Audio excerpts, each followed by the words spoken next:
Hello, this is the January 14th episode of the Totally Real podcast based in Hatfield that discusses folklore from all around the world. I am Dylan, and today I'm joined by my friend Emily.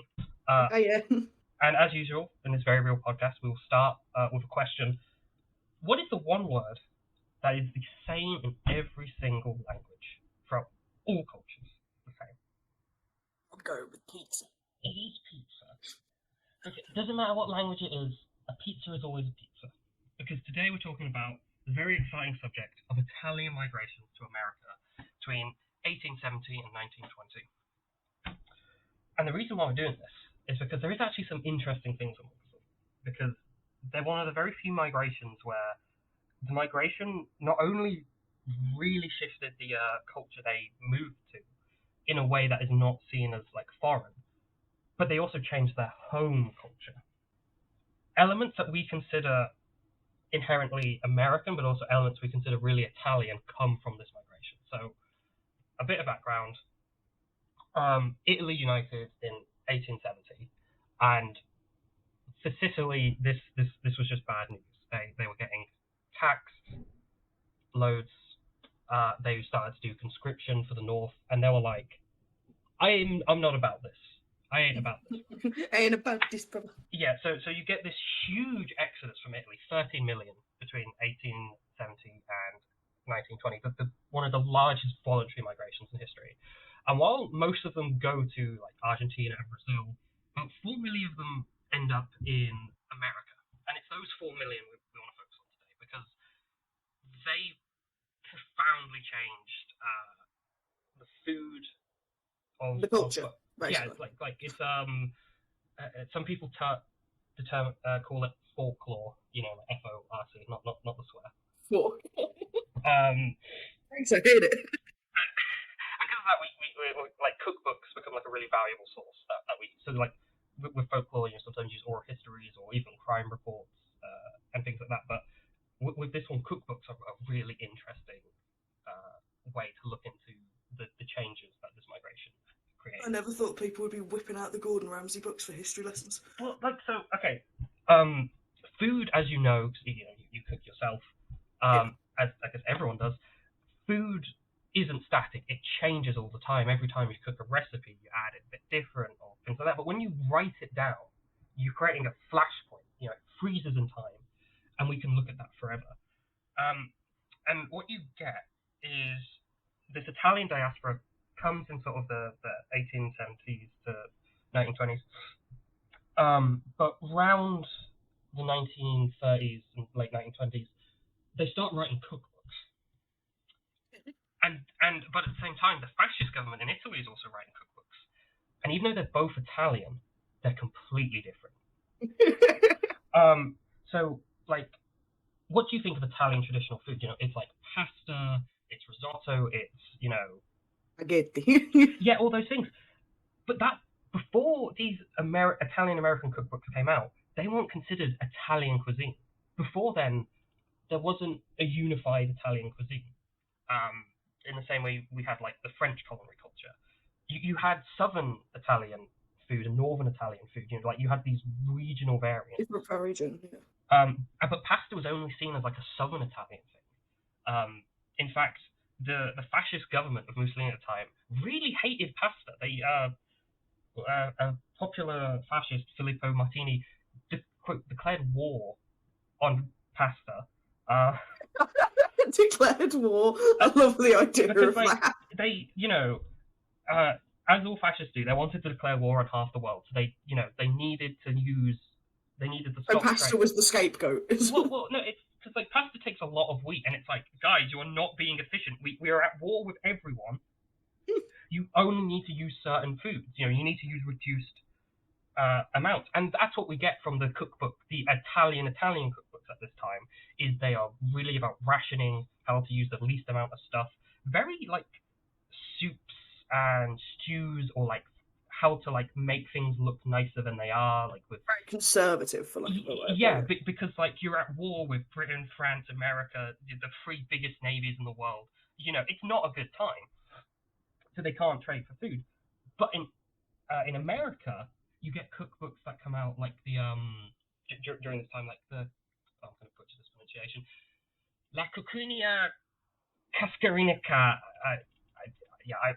Well, I can speak Italian, but I can't. La Cucina Casaresia. Yes, that. And this is complete opposite. That you get this huge abundance of ingredients. They're like, yeah, you should use the best quality ingredients. You should have help, because they don't give exact. They're very American, is what I'm hearing. Well, no, this wasn't American at the time. You have to understand. This was Italian American. Because American food was considered canned. That was American food at this time. It was like miserable. Oh, then should we say modern day American? Very extravagant, over the top. This is why this is the point we'll get on later. This is why we're looking at this, because like the impact of this Italian migration, it creates American culture. You just said that's American, but it's from the Italian. It's from the Italian point of view. But it wasn't. Yeah. But yeah, they don't give exact measurements in these like cookbooks at this time, but they just say use a lot of pasta or use a lot of beef, a lot of this, which, you know, completely different from the food that was being made in actual Italy. But these cookbooks that circulate in America but then spread to Canada, England, Europe, really solidify the idea of Italian food. And really interestingly, you get around this time in the 1940s, pizza starts taking off in America. Now, what's the biggest difference between American pizza and Italian pizza? Best thing I can think of is like they're a lot more OTT with toppings, so like a New York slice and a like Chicago deep dish, all of that kind of thing. Yeah. Like, Italian pizzas are very minimalist. Exactly. American pizzas have a lot more toppings, a lot more ingredients, and nobody seemed to have drawn this connection. But like, so you have these Italian cookbooks that stress using lots of ingredients in America, and then you get these Americanized pizzas that use. You have the polar opposite going on. Yeah, in actual Italy. Yeah, they use all these ingredients. So we can see how these cookbooks, you know, really shifted this idea of what Italian cuisine is in America. And like pizza is a really interesting example, because like these other foods we've talked about, you know, like pasta, risotto, the spicy meatball, people still consider them Italian. You know, if you go, oh, I'm going to have an Italian, like going to a restaurant, you have this idea. But you don't, people don't say that for pizza, do they? Oh, they don't. Like if someone said, oh, I'm having Italian food, and they had a pizza, you'd think that's a bit odd. Similar to like bagels, I guess. Yeah. I can think of it. They're traditionally seen as like a New York thing, even though they're originally like the Jewish communities in Poland. Yeah, that is actually a very good example. But bagels kind of get this internationalized feeling, while pizza becomes really integrated into American culture, the culinary culture. 12% of the population today eats pizza, like at least every day. And as we were talking, you get that Chicago deep dish, you get these distinct styles of American pizza and Italian pizza originating from these cookbooks, and this idea of that Italy is this like a land of abundance, and the opposite couldn't be true. So we see how like through this migration, the Italian culinary tradition is not only like made in Italy, because everyone goes, hey, you're the pasta people. But we also see how that like disconnect from the homeland, and this idea of the homeland as this area of abundance, then creates this completely new tradition that then spawns not a new type of Italian-American culinary tradition, but an American tradition of food. Because like, you know, pizza is seen as American. You know, everyone knows it comes from Italy, but like you say, oh, I want an Italian pizza or an American pizza. You know, And in fact, a lot of immigrants who arrive in America today from like Latin America or sub-Saharan Africa, it's quite common among them too. They assume that pizza is an American invention because they see Pizza Hut, Domino's, these big American chains. So we see how like the Italian Americans integrate so far into American culture that they kind of help create new elements of it, and it's no longer seen as foreign. Yeah, like in a similar way to like spaghetti bolognese isn't really something that is seen in Italy, but the rest of the world does. Yeah, but more so it doesn't have that. Like for example, curry is like a big British dish, you know, like the way we cook our curries. And there's an Indian restaurant near me that it styles itself after all authentic Indian food, but like you can order beef curry, they do beef in India. So there is this clear angle, this like localization happens all over, but they usually retain this distinct identity. You know, I'm still referring to curry as Indian food. Yeah. You know, some foods are still called Italian, but as we talked about earlier, pizza isn't really viewed as an Italian food anymore. It's shifted through this migration to become part of American culture, to be like the bedrock of American food culture.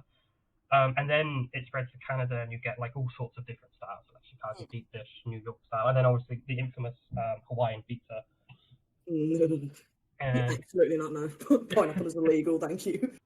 And speaking of things that are illegal, that's a really good segue into our next section, which is, of course, crime. Because a big stereotype of Italian Americans was that they're all criminals. You know, we associate things like the MAFIA with them. There's this big association with criminality. And while most Italian Americans obviously were not criminals, you know, let's debunk that very old 100-year racist stereotype.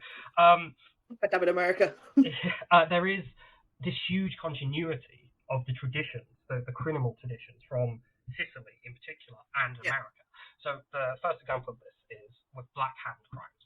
So in like the 1910s, early 1900s, you get this huge wave of Black Hand crimes in America, which is this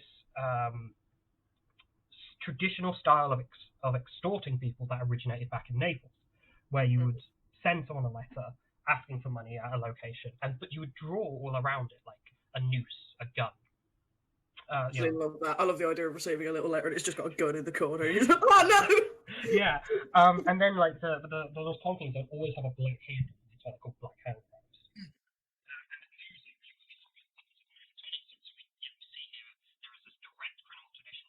Carried over in the migration.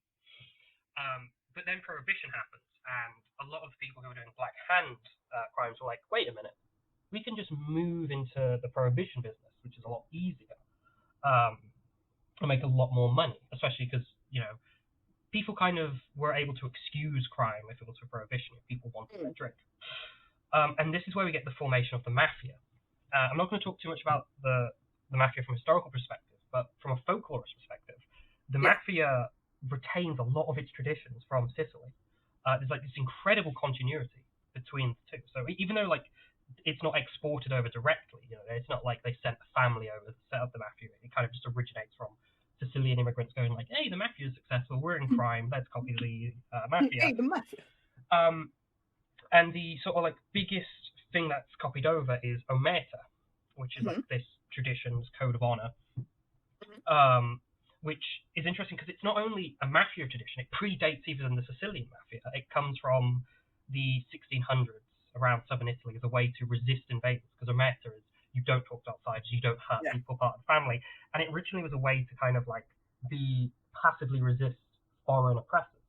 Then that gets adopted by the Mafia, then finally that migrates along with the crime to America. So again, that's this nice continuity of tradition. We rarely see these things, especially in urbanized environments, continue so exactly. But it isn't exact.